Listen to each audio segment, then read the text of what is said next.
শ্ৰদ্ধাৰ বিহুবলীয়া ৰাইজ, আপোনালোকক জনাবলৈ পাইছো কি হৈছে যে আজি আমাৰ সকলোকে আচৰিত কৰি আমাৰ মাজত আহি উপস্থিত হৈছে অসমৰ সৰ্বকালৰ সৰ্বশ্ৰেষ্ঠ মুখ্যমন্ত্ৰী মাননীয় ডক্টৰ হিমন্ত বিশ্ব শৰ্মা ডাঙৰীয়া। অ মামা আহিছে মামা।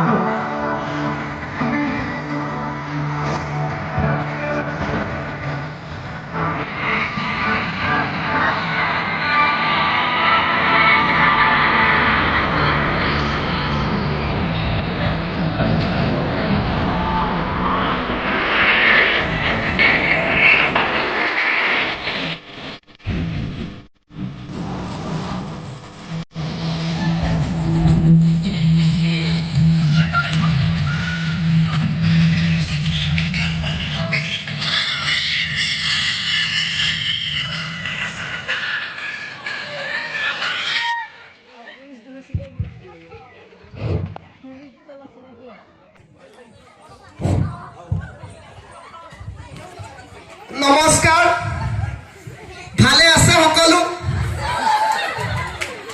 পোনপ্ৰথমে আপোনালোক সকলোলৈ মোৰ ফালৰ পৰা অসমীয়া নৱবৰ্ষৰ লগতে ৰঙালী বিহুৰ আন্তৰিক শুভেচ্ছা জ্ঞাপন কৰিছোঁ। আপোনালোক সকলোৱে জ্ঞাত যে কিছুদিন আগতে আমাৰ অসম বিধানসভাৰ নিৰ্বাচন অনুষ্ঠিত হৈ গ'ল আৰু এতিয়া পশ্চিমবংগত আমাৰ নিৰ্বাচন আহি আছে। গতিকে তাৰ প্ৰচাৰৰ কামত মই কিছু ব্যস্ত আছোঁ। সেইবাবে অসমৰ জলবায়ু আৰু পশ্চিমবংগৰ জলবায়ু কিছু তাৰতম্য আছে আৰু সেইবাবে মোৰ শাৰীৰিক অৱস্থাৰ কিছু অৱনতি ঘটিছে। গতিকে মোৰ মাতটো কিছু পৰিৱৰ্তন হ'ব পাৰে। তাৰ বাবে প্ৰথমতে মই আপোনালোকৰ ওচৰত ক্ষমা বিচাৰিছোঁ। ভালে আছে সকলো? আইসকল ভাল? অৰুণোদয় পাইছে সকলোৱে? কোনে কোনে পোৱা নাই?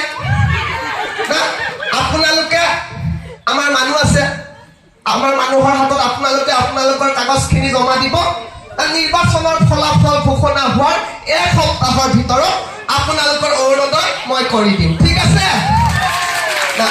ছাৰ, আমাৰ ৰাইজৰ ফালৰ পৰা দুটামান প্ৰশ্ন আছিলে। ঠিক আছে, কওক। আমাৰ এই যুৱ সংঘৰ মঞ্চখন আমাৰ অস্থায়ীভাৱে নিৰ্মাণ কৰা হৈ আছে।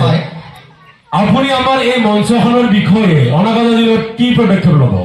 আপোনালোকৰ ইয়াততো মই শুনি আছো যে বছৰে বছৰে বিহুটো আপোনালোকে অনুষ্ঠিত কৰে না, আৰু আপোনালোকে মই জনামতে কাতি মাহত আপোনালোকে এখন জোনা নাম অনুষ্ঠিত কৰে। সেইখন নামৰ আপোনালোকে যোৱা বিগত বৰ্ষত আপোনালোকে হীৰক জয়ন্তী উদযাপন কৰিছে।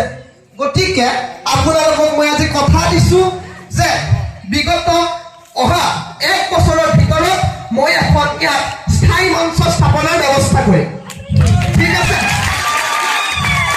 আৰু এটি প্ৰশ্ন আছে, আপোনাৰ এইবাৰ নতুন চৰকাৰ গঠন কৰাৰ কাৰণে কিমান আশাবাদী?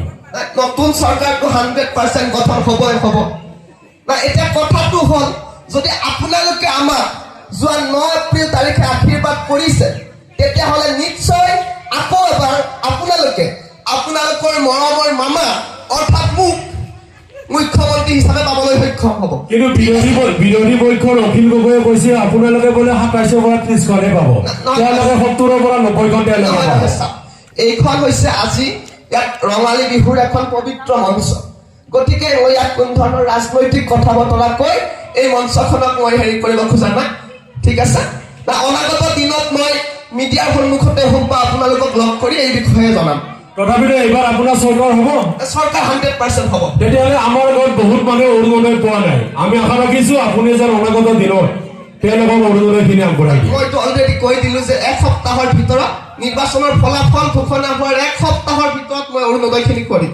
কিন্তু আপোনালোকৰ মেম্বাৰবোৰে যে আমাৰ সদস্যবিলাকক নিদিয়ে। কথাটো সেইটোৱে যে কেন্দ্ৰ চৰকাৰ আৰু ৰাজ্য চৰকাৰৰ পৰা আঁচনিবিলাক কাকো ভগাই নিদিয়ে যে এখেতক নিদিবি এখেতক নিদিবি। কিন্তু এই মাজত যিবিলাক মানুহে আপোনালোকৰ নেতা বুলি আপোনালোকে ভাবে, তেখেতসকলে এই আঁচনিবিলাকক ভাগ কৰি পেলায় যে এখেতক দিম বোলে, এখেত মোৰ মাহী হয়, এখেত মোৰ পেহী হয়, এখেতে অৰুণোদয় পাব, এখেতে নাপায়। কথাটো সেইটো মানে। ঠিক আছে?